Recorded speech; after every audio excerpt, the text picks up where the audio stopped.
If I have to be honest, guys, I did not want to do a review for this, but let's get this over with. How's it going, everyone? This is Shadow Trainer 1030, and today I thought I would bring you all another Jurassic World Live content. Well, sort of. And this is going to be a bit different. The reason because I'm going to be doing a review for Jurassic World Camp Cretaceous Season 5. This is directed by Kevin Trevorrow. You have the cast: Jenna as Brooklyn, Sean as Ben, Stephanie as Tiff, Kasher as Yasmina. Hopefully I'm pronouncing it right from that. Anyways, you got Ryan as Kenji, Glenn as Dave, Benjamin Flores Jr. as Brandon, and you also have Reina Rodriguez as Sammy. The Camp Cretaceous series is a story about these kids who are trapped on an island, find a way to get out, but end up being stuck on a different island, and they finally end up finding a way to be able to get back at the mainland, which I'll get into a little bit later.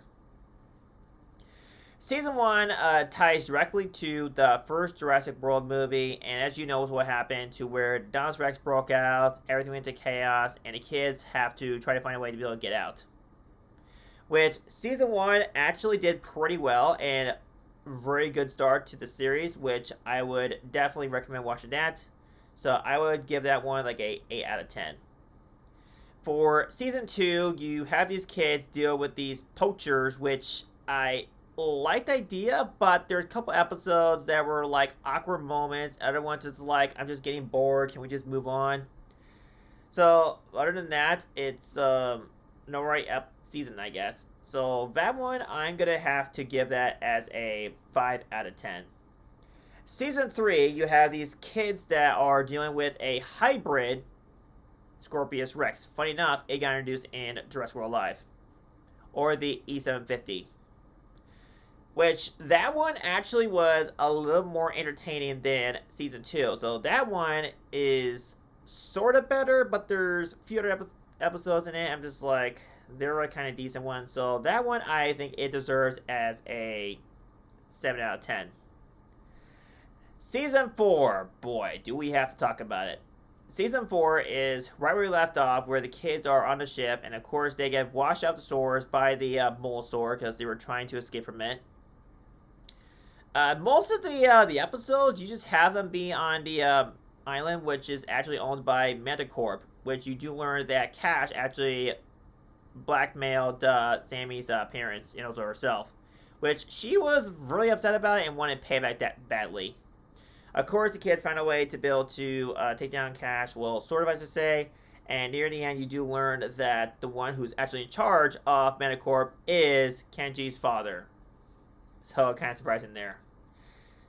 There were moments in the Season 4, I just wish it went a different direction, and I like the idea of introducing the Brads, but I just wish it just went a different way, if that kind of makes sense. So, this one, I definitely think it deserves a 3 out of 10. Even though that it is nice that we got to see Spinosaurus. Now let's jump ahead to Season 5. Now the reason why I want to talk about the previous season because I want to get my thoughts on them before getting into Season 5. And guys, I just felt like I had hopes that this season would do so well. I was like other fans that were hoping this one would do a lot better in Season 4, but apparently not really, because like, I can arguably say that the first 2 episodes were actually getting my attention a little bit.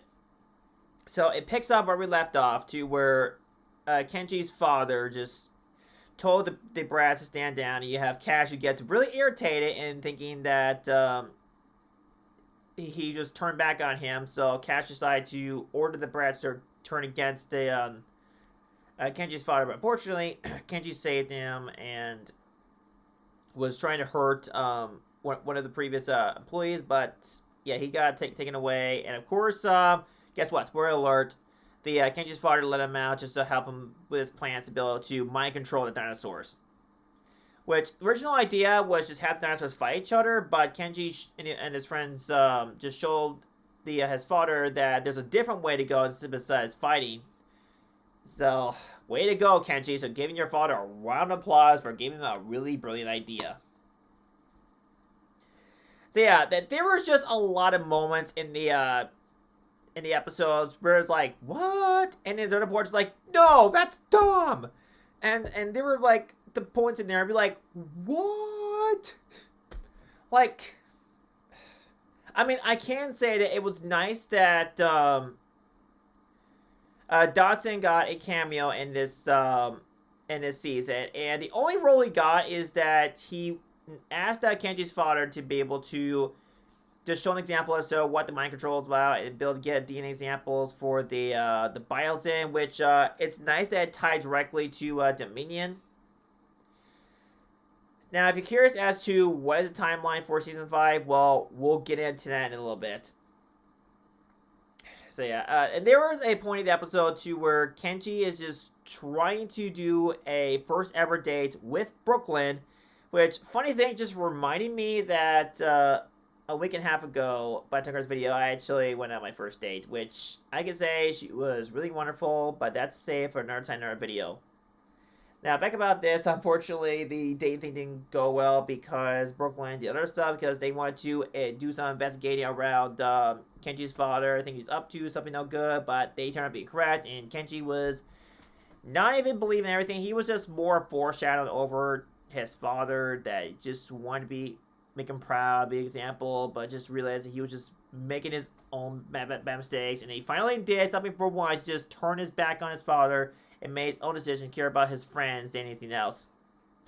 So, like, I can understand the message that they're saying, but I don't know. It's very hard to bring out, guys. I just wish that season 5 was a lot better, even though that the most of the episodes of season 5, I was just getting a bit bored, so that's when I decided to bring my phone out and play Jurassic World Live and just multitasking time, and that was when I was enjoying it a little bit better. But then when it got to, like, the last 2 episodes of season 5, that's when it started catching my attention. So we started seeing more of the dinosaurs fight each other. We started seeing the kids try to, like, get the game controller, I gotta say. Just a weird way how they designed it. And just to break it. And of course they thought breaking it, it's just that they thought it'd make it better, but it didn't, because Kenji's father actually had another remote and be like, oh, guess what? I got another one here, so I'm just gonna control myself. They went all out brawling against the dinosaurs that were not mind controlled, and there was a moment in there too where it had Spinosaurus almost killed out Tyrannosaurus Rex. I'm just like, dude, no! Why are you almost repeating exactly from the Jurassic Park 3? It's almost like the writers didn't learn the mistake. However, it was nice enough is that the T-Rex actually did survive and got a bit of a payback after the one of the T-Rexes just stomped on the one of the controllers. And the other nice thing about this one is that when Dodson had a cameo, that he actually found one of the canisters, and he's like, "Oh, it would have been nice if I had this this many years ago," which is a nice throwback from the first Jurassic Park, which it does explain as to how Dodson got the canister in the Dominion. Now, near the end of season 5, it just felt a bit touching because it's nice that it just fast forward to many years later to where the kids are just much older and they just interact with each other, how things going. And of course, Brooklyn just mentioned that, I heard about this rumors about to break out the Lockwood estate, which you do see the Brachiosaurus at the backyard of Brandon, which actually was that nice way to be able to explain the timeline for that. So pretty much there you go, guys. That is like the timeline of the Fallen Kingdom with Camp Cretaceous in 5. So, I feel like that Camp Cretaceous really had potential, and I agree with other people that it was just going to be such a good show. I just feel like it just ended up being such a disappointment. Now, do I think that Camp Cretaceous is the worst series ever? No. So I recommend what I do, guys, is just skip most of the episodes of Camp Cretaceous Season 5 and just get straight to, like, near the end of Season 5. You're going to find it a lot more enjoyable, which I certainly did. I'm probably going to do that at some point here and there, but not at the moment. Alright, so the final verdict that I like to give for Jurassic World Camp Cretaceous Season 5 that I think it deserves is a 2 out of 10. I think this is a big, huge fail. I just wish that it just went a total different direction. There was just so much parts, like I said, it was just really, it gave me all tired out, being bored, and just like, I just wanted to move on. Like, the writers, I just wish they took it seriously as to like approach as to what the audience like us want, and not what they think like, oh, let's just throw this in. Oh, maybe they like dinosaur fights. Let's do this instead. So that's all the cover for today's video. The purpose video is doing a review for Camp Cretaceous Season 5 and some other seasons.